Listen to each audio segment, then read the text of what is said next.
Hello, everybody. Welcome to another exciting episode of Jimmy's Jambox. We're here. We're back at it again, and we're going to get on into it. But before we do, as always, please make sure to like, subscribe, push all the buttons, do all the things.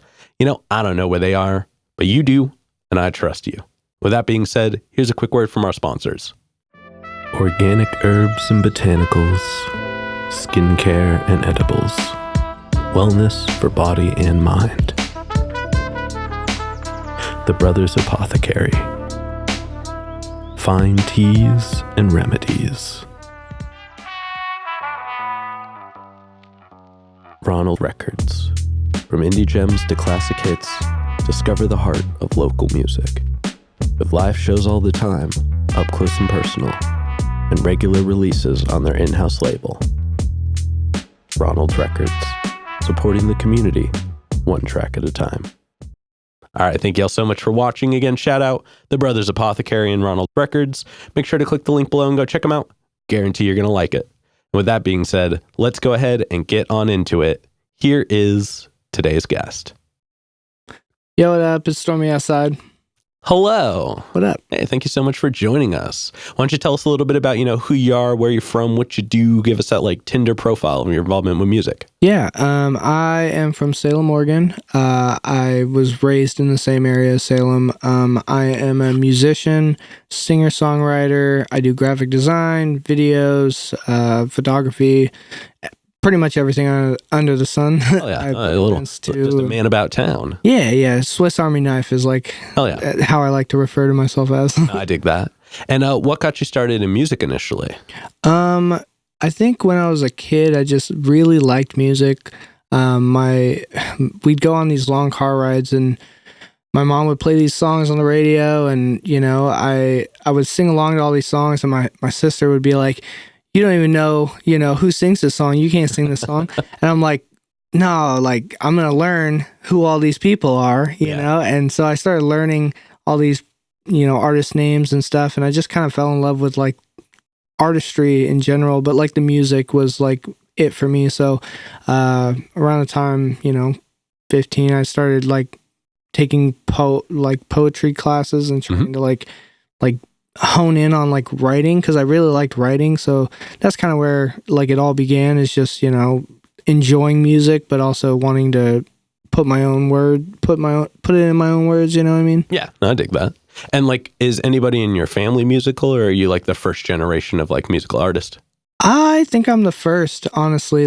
My family never really gave a shit about music, to be honest with you. My mom, my dad, they're not musically inclined by any means. My other, siblings and stuff, they're not really into it, that. So I think I'm the first one that was actually you know what, I like music. I'm going to try to go for this, and so. I dig that. And then we have a couple of foundation questions we check in with everybody on. Yeah. And this first one is one we ask early, it's one we ask often, and it's definitely a crowd favorite. What was the first album you ever bought with your own money? So I want to say it was Camp by Childish Gambino. Okay, hell yeah. Yeah. Big Childish Gambino fan.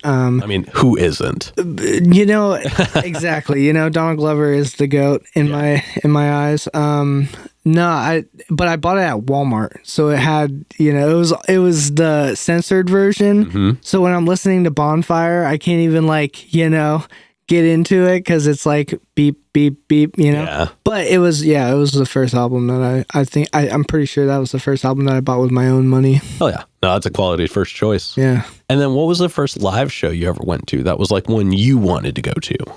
So what's super cool about this is that it was back in 2011.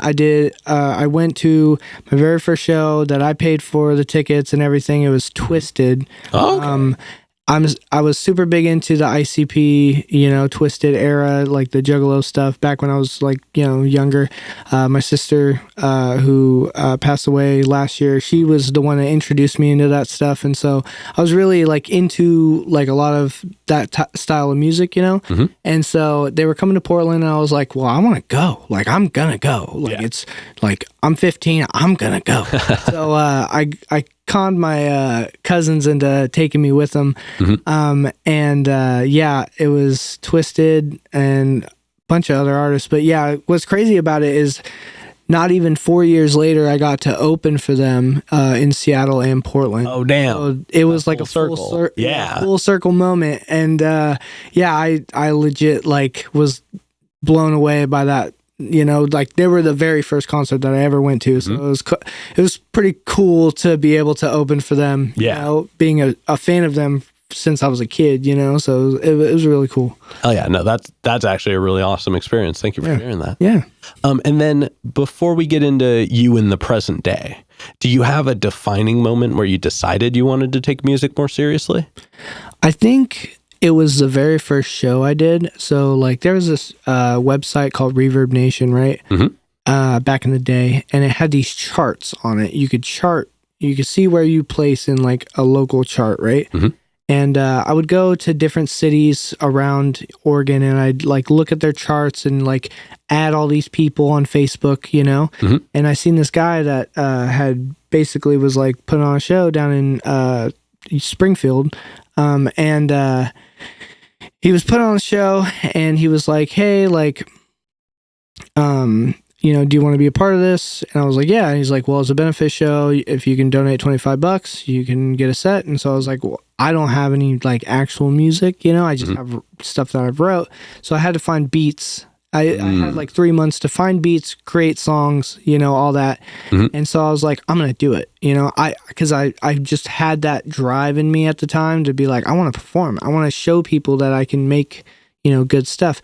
And I was 15, so I couldn't, but like I basically, took the next 3 months. I wrote 2 songs in those 3 months, and the whole way down, I'm driving with my sister, and I'm just freaking out, man. Like I'm not like, physically freaking out, but in here, I was like, and so, I was just super worried about the whole experience and the songs that in that time period, I was super into like the Juggalo stuff. So, they were not very, good songs by any means. Not anything like I do now. I get down there and I'm like the first one up and I do the 2 songs. I mess up like the last song, like by the last verse, like I completely forget it, but there are like 20 people in there, it wasn't a crazy big show or anything, but they were all like, yeah, like you did great. And I'm like, wow, just being up there on that stage and like feeling how I felt like performing those songs, I think that was the moment where I was like, yeah, I want to actually do this. Like, I know I, messed up a little bit, but in my head, I was like, what is, messing up the first time? Like, I'm going to have a million other opportunities to do this, if I keep doing it. So, and just the adrenaline that I got from that moment, like, really fixed it in my brain that, like, you're going to be a performer, like, and which is funny because, like, in school, I hated getting up in front of classes, but this is something that I wanted to show the world. So I think that's what, like, kind of drove me to do it more. So, yeah.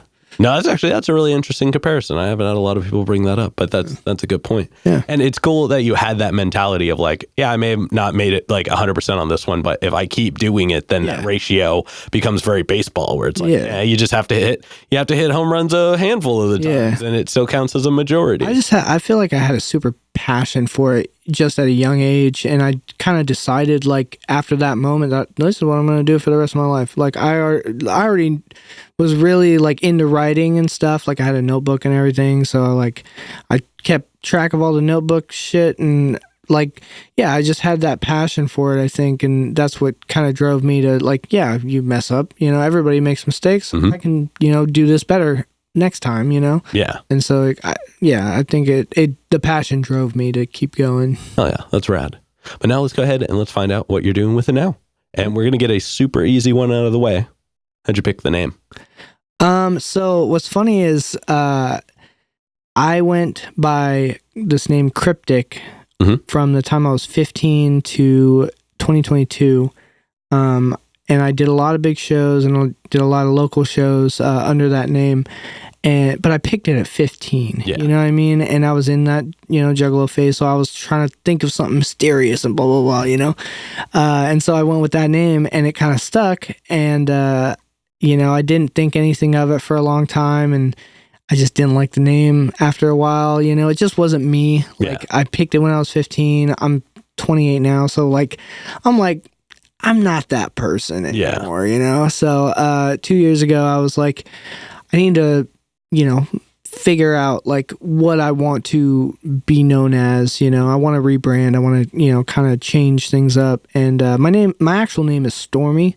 That's my real name. Oh, damn. So I was like, StormyOutside, because, I'm outside. I'm doing stuff. I'm, creating experiences. That's what I want, and I love the smell of rain, it's I was born in October, so fall time is my favorite time of year, especially in Oregon when it's raining all the time. So yeah, I feel like that name made sense to me, and it's more authentic in my heart, Well, I mean, half of it is literally your real name. My literal name. Yeah, that's actually, and that's cool because I could be like, oh, I can kind of see how they're doing this.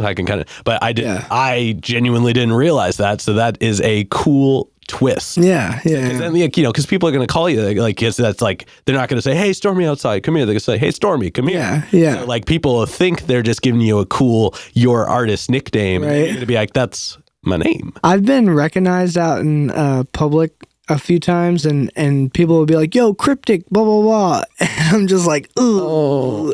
And then when I change the name, people will still, sometimes they'll be like, oh, that's Cryptic, and I'm like, guys. Yeah. I mean, that I think just comes with the territory. Eventually it kind of adjusts itself. Yeah. Sure.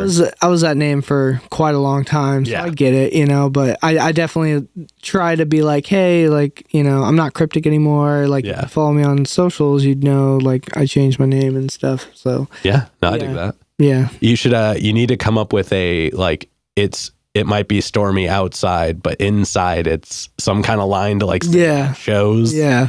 Just because I don't know, I have a friend who he's a DJ, and his DJ name is I Am Okay. Mm-hmm.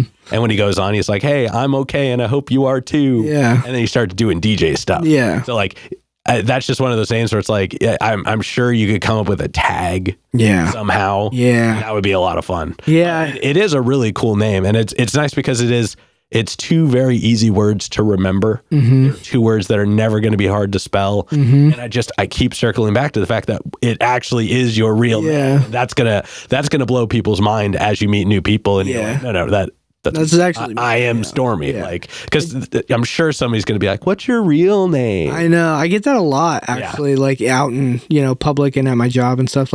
Is your real name Stormy? Yeah. And you go, I know. I'm like, do you want to see my ID? Because I'll show it to you. You should make merch that is just your ID and just black out the lines and everything. Yeah. Have the black line over your birth or your date of birth and things like that. But it's your ID. And then when you people still don't believe you, just be like, and then it's a 1-in-1. That would be fun. That's a great idea for merch. I like that idea. Hell yeah. Well, I call dibs on the first one. All right. Sounds good. But now let's go ahead and let's talk about your writing process. Okay. And we're going to break it up into chunks, but we're going to start right at the beginning. Okay. So when you get inspired, you're ready to make music. What are some of the things you do to get a track started? I just when I'm inspired, I get this feeling, right here, and I'm just okay, let's get, I'll pull out my phone, I'll open Docs or something, if there's a beat going, and I like it, I'll just start typing, whatever comes to, words, anything, that comes to my brain, I'll just start typing, and try to make something out of that, I use a lot of it's not onomatopoeia, is it? Whatever the boom, bow, is that onomatopoeia? Yeah, words that are sounds. Yeah.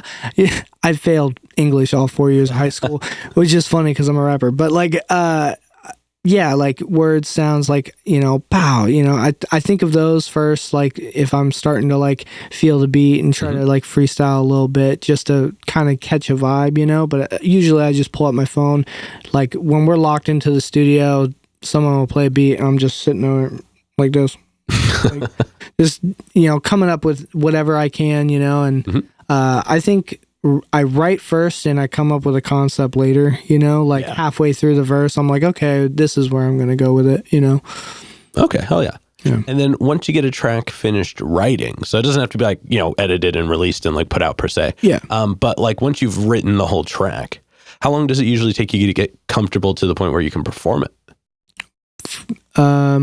Okay, so writing it to performing it? Yeah.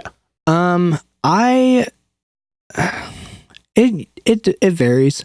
I think I like to write, and I think it like anywhere from a month to like 3 months, depends. I can write a song and like memorize it within a day and then perform it like on stage if we have like the means to all that within a week, like I've been doing this for so long that I'm just like, okay, and I go through it, as I'm writing it every single time. Like I'll start a beat over 10 million times just so I can catch that first, 4 bars in the beginning of a song, So I think, it varies. I'd say like a month to 3 months. Okay. Oh yeah. And then I was going through some of your music, as we do on this show. Yeah. And I mean, you got stuff going back all the way to like 2015. So I assume that was originally Cryptic and you have now rebranded it. Yeah. But one thing I really noticed is that your first 3 tracks are very different. Yes. They're like stylistic. You got one that's like a little more aggressive. You got one that's a little more like somber. And then you got one that's a little more of that like wavy R&B-esque almost. Yeah. But still like very like, like, I don't want to say like trap modern inspired, but like, it kind of lives in that like middle vein. But then a few years after that, you seem to introduce a bit of like an indie rock approach. Yeah. And I want to talk about that specifically. But like, when I was listening through, these aren't my personal picks, but I noticed some cool things. Like, in Rehab, really, really, really smooth track. And I thought that Rico was a super strong feature that like added just this really cool element to the track. Fuck It Up was wild. Yeah. I know I made this joke on Denny's episode. Yeah. But that is like a very aggressive cleaning it up. Yeah. And then and then Ghost, your most recent, and Ghost, like your most recent track, Kiss Me on More Time. One more time. My notes are not doing it today. Yeah. Those are the ones where you started to move kind of into that more like indie rock movement. Yeah. And before I talk on my personal track, what made you decide to go that direction? I was raised off of country music and rock music. My mom, being, loving rock music. I've just always been like, inspired by that style of music. Like Shinedown, Seether, 3 Days Grace, all that dad rock, I love it. But I definitely like wanted something that felt new to me. Like I've been rapping for so long and I'm like, I want to change it up, and it's funny you bring up Rehab and stuff like that. Like I also listen to a lot of like, pop music. Like I listen to a lot of female pop artists, Julia Michaels, Tove Lo, just anything that I can get my hands on that is like, just emotional, and a lot of rock and a lot of like female pop is super emotional music. And Rehab actually came from, getting clean off of, drugs and stuff. And the girl that I was with didn't want to get clean basically, and she kind of left, but I was all for it, so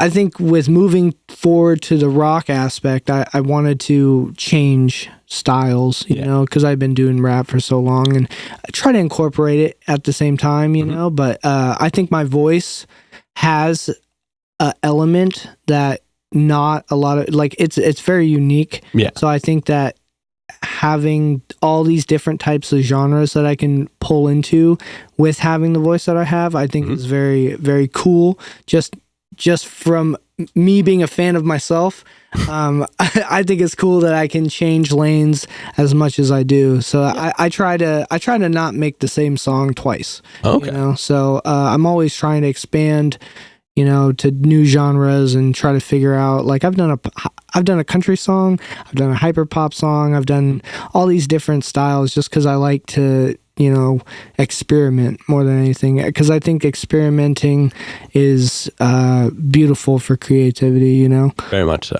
No, I dig that. And you definitely have a wide variety of tracks. Yeah. But my personal pick. Okay. I'm excited. Which one is it? Throw a Stack. Okay, let's go.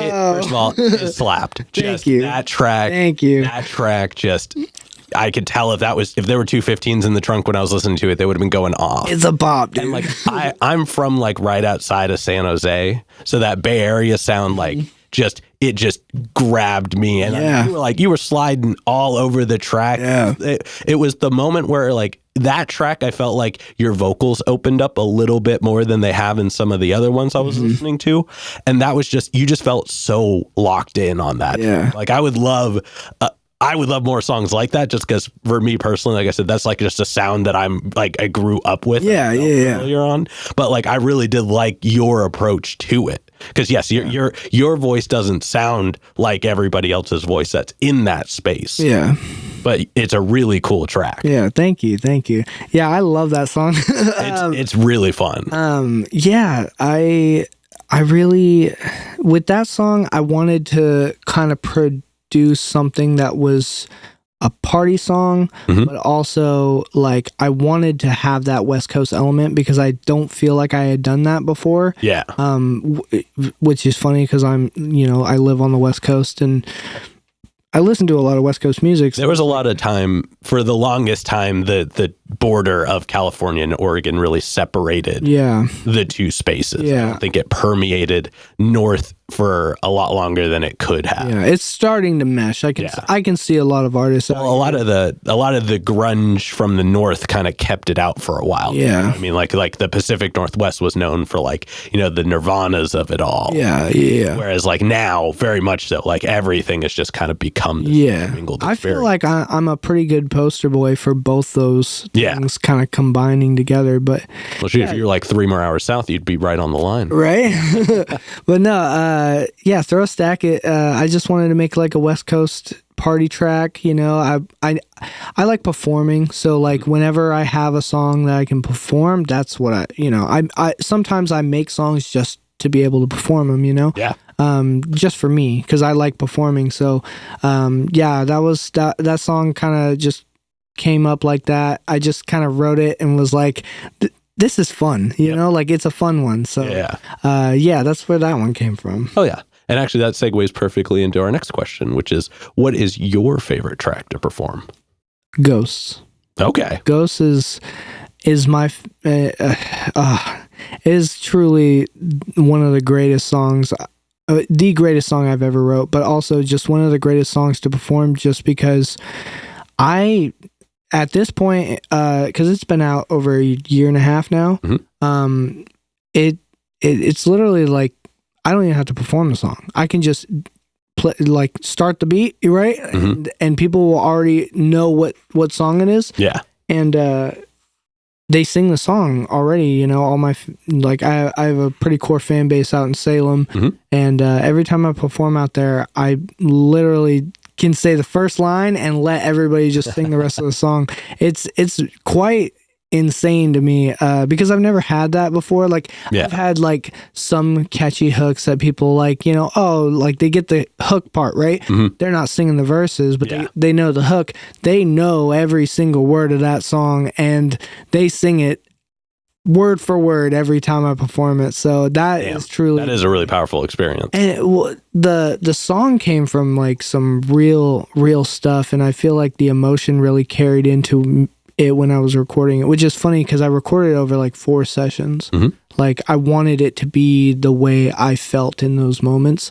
And so Yeah, I think it just like came out perfect as a recording, but I also think that like people are super attached to the lyrics and the meaning behind it, I think it's very palatable in that way. No, it's definitely a solid track. Yeah. And now I want to talk about some new music, stuff that isn't out yet, because I'm sure you got some stuff cooking up. I'm sure you got a couple of things. We got a little stirring in the pot. Tell us a little bit about your new music, like descriptively. So like, how is it different from stuff you put out? Like, what is it going to sound like? Is it going to be more this? Is it going to be more that? What does that look like? I have been rapping a lot more lately. I know I ventured off into the pop punk rock kind of lane for a minute, but I've been rapping a lot lately because I don't know, I feel like I've had a lot to talk about, and a lot of not a lot of like, that's not how I'm gonna word that. I think that when I rap and I like write down like all my emotions on one piece of paper or on my phone, and I write it all out and I can like hear this beat going, Mm-hmm. I think that I can convey my emotions a lot better that way. Mm-hmm. Disregarding the whole conversation we just had about ghosts, but like I want to, I still want to make an album that is about my life. Yeah. And that's what I am trying to do right now, is trying to write an album about my life, front to wherever I'm at now, so that's a lot of what I'm working on right now. And I've got this group project that we're working on with Dirt Squad, which is that's going to be, we're pretty much done with it. We've got a little like fine tuning and stuff to do, but that album is going to be nothing like anybody has heard. It's got everything on there, and which is fun because me being as diverse as an artist as I am, and Noah and Denny and C-Matt all being diverse as they are, I think it all just like comes together in this giant crock pot of just sauce, everything has its flair, everything has a meaning behind it, everything has emotion behind it. So I'm really excited for that. I think that's what's going to be up next. I think I'm going to hold back my album for a little while, but you guys will get more music and stuff like from me personally, solo songs. Yeah. Soon enough. Oh yeah. Well, definitely looking forward to all that. Yeah. Now let's take a moment and let's zoom out. We've gone all the way into music that you haven't even put out yet. Yeah. But let's take a step back and look at music as a whole. Yes. What are some of the things about current music that you enjoy or that you like find inspiration in? So I'm a DJ at a club, and so I listen to music 24/7. Yeah. I like stuff that is emotional. I listen to a lot of emotional music, and that's usually what I have in my Spotify playlist, so if it's not like super emotional, I don't really listen to it. Like I want to feel something when I listen to music, which, there's, club bangers that I do enjoy, but I work at a club, so I listen to those songs all the time.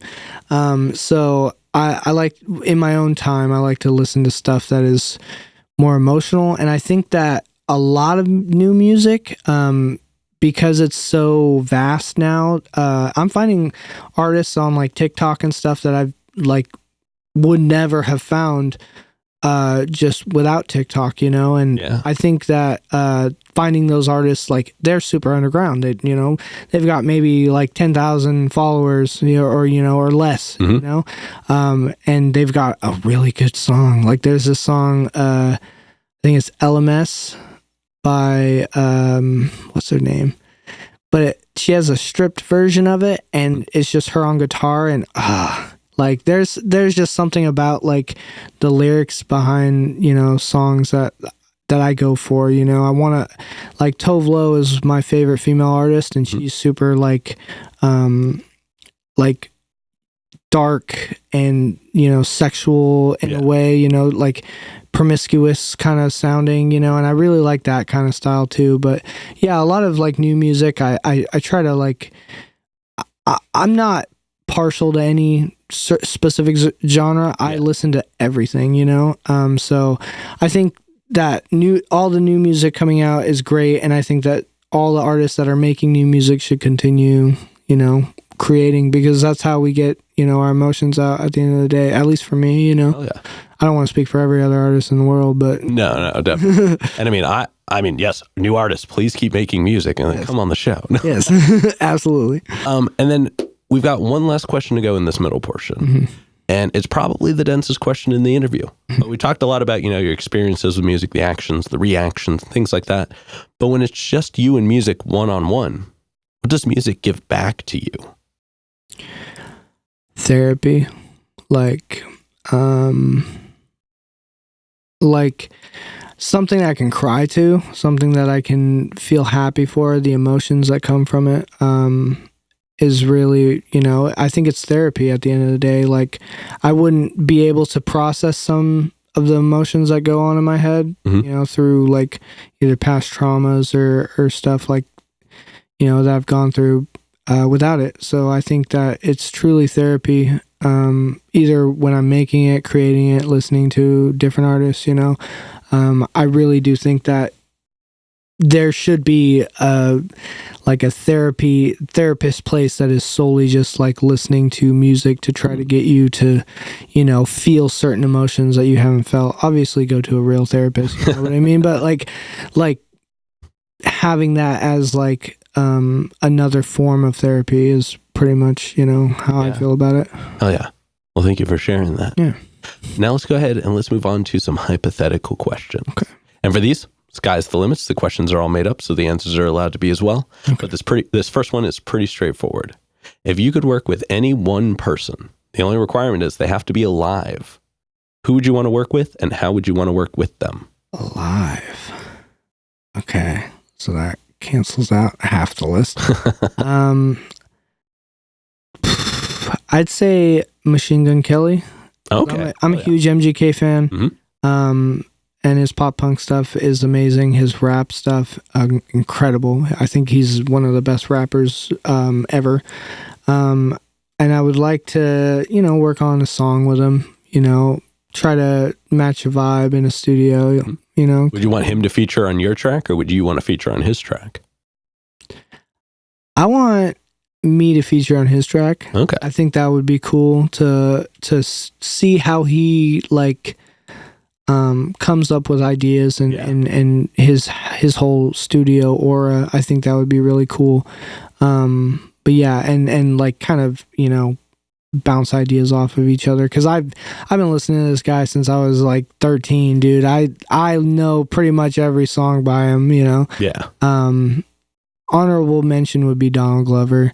Oh, yeah. But I would want to work with him outside of the music sphere. I would love to do a TV spot with him, or you know, something silly, be a part of an album rollout or something. Just because I want to also model and be an actor, so I feel like that would be something that like I could learn like a lot from him, you know, because he's kind of he just does everything, master in all the spaces. You know? So hell yeah. And then subsequently, who's a local artist that you're aware of that you haven't gotten to connect with yet, but you would like to? There's a ton. There is a ton. I would love to get Savell the Native on a song. I think that would be really awesome. Figure 8 from Antelope Fisherman. Shout out Figure 8. Yeah, shout out Figure 8.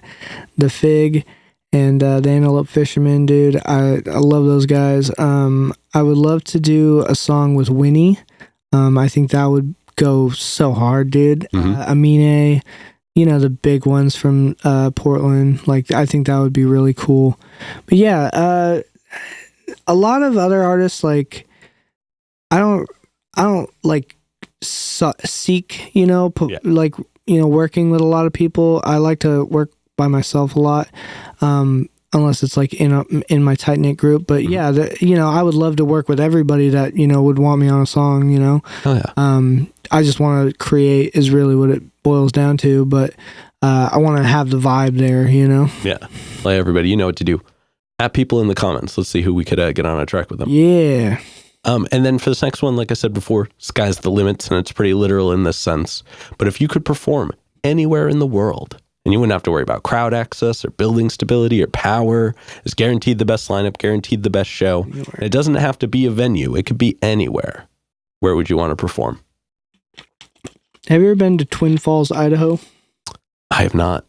Okay, so on your way into Twin Falls, Idaho, there is a canyon that you drive over. It's like a big bridge, and then a massive canyon. Like, I don't know how big it is. I don't know, size or anything, but it is huge. I would love to perform either in that canyon or on that bridge with the canyon full of people. Like, I think that would be really cool. Hell yeah. Because I've been there. I've never been to the Grand Canyon, so I don't know exactly what it looks like, but I know what the Twin Falls, Idaho Canyon looks like, and I think that's really cool. I think if I skydived off the bridge or something, mid performance, a little base jumping, something. I think that would be really cool. Hell yeah. And then to wrap up the hypothetical questions, if you could get one more album from anybody, they could be alive, they could be dead, they could have not put out an album in 100 years, they could have put out an album yesterday. Who would you want an album from? Either Julia Michaels, Tove Lo, or Vic Mensa. Damn, I haven't heard Vic Mensa's name in a minute. I love Vic Mensa, man. He is top 5. Hell yeah. Everybody hates on him, but for his political views, but he is top 5 rapper, bro. He is one of the best in my opinion. But yeah, Vic Mensa, I would love to hear another album from him, because the Autobiography was such a good album. Tove Lo, just because I love her music, and every album that she's dropped, every single song is good. And then Julia Michaels, just because for my emotional therapy, because she is, she pulls at strings that I didn't even know I had. So I would love to get another album from her. Yeah. Hell yeah. Plot twist. Let's get a collaborative album. No, I'm kidding. Collaborative album? I mean. All right, but with that being said, we're going to go ahead and start wrapping this up. Okay. What can we look forward to between now and the end of the year? I've got a lot of shows. I book shows. I'm an event promoter, so I do shows in Salem at the Bad Space, bi-monthly, sometimes even more when I have the means. So I do a lot of shows. If you want to go check that out, check out my socials. But yeah, a lot of shows. We got a group album coming out with Dirt Squad, me, Noah, Denny, and Dirt Squad. And then we're working on this thing right now. It's kind of like a low-key thing. Nothing's, no contracts have been signed yet, so I don't want to speak on it. But it is really big, especially for the music community here in Oregon, and I really think that it's going to be life-changing for me personally, but changing a lot of careers in the Oregon, hip-hop community. So I think that's going to be something to look forward to as well. But yeah, that's kind of what I got. I might drop a song or two, and I might drop an album. Just all depends if I end up writing more. Yeah. Well, definitely looking forward to all of that. For this next one, go and look straight at the camera. Tell everybody how they can find you. I am on all platforms, StormyOutside, or you can search Born Broke Die Famous. That's our collective. But yeah, StormyOutside on all platforms, or Stormy Inside. It bounces depending on the availability of the name. But yeah, StormyOutside. Yeah, you just look up StormyOutside. Oh yeah. And then any other plugs, any other shout outs, anybody else you want to put on while you're on here? I want to shout out my team. No offense. It's Denny, CMAD, Spaceman, Dom, Taylor, Rooks, everybody in Dirt Squad, Mondo, my whole team. You guys are the best. I want to shout out my mom, the academy. Who else? My brother, my sister, my dad, my son, like all of them, So yeah, that's it. Oh yeah. All right. With that being said, we've got one last question to go. All right. Before we do, I'm going to steal the camera for just a second. Gotcha. As always, y'all, please make sure to like, subscribe, push all the buttons, do all the things. I don't know where they are, but you do, and I trust you. And one more shout out to the Brothers Apothecary and Ronald's Records. Make sure to click the links below and go check them out. Guarantee you're going to like them. And with that being said, the final question. and this is entirely up to your interpretation, but what is an album you feel is more on the obscure side? So it's a deep cut. It's one not a lot of people would know, but it's one you think everybody should know. I think Blue Lips by Tove Lo. I know she's a Swedish pop star. She's kind of, made her lane, but Blue Lips was so dark and, sensual and different, and it just changed my life in the ways that I think was beneficial to my mental health. But I think that album, everybody should listen to. Vibes, and everybody should listen to, pretty much every song on that album. It's life-changing. It really is, especially if you're comfortable with yourself, like you got to be comfortable with yourself. So, I think Tove Lo, Vibes, or Tove Lo, Blue Lips. Blue Lips. Hell yeah. Well, thank you for that, Rec. Yeah. Well, that being said, we're going to go ahead and get up on out of here. Thank you so much for joining us today. Thank you, man. Yeah. Appreciate it. Hell yeah. And this has been another exciting episode of Jimmy's Jambox. I'm Jimmy. I'm Stormy Outside. And we're signing off. Later, y'all. That's a wrap. This is not a podcast. This is a show.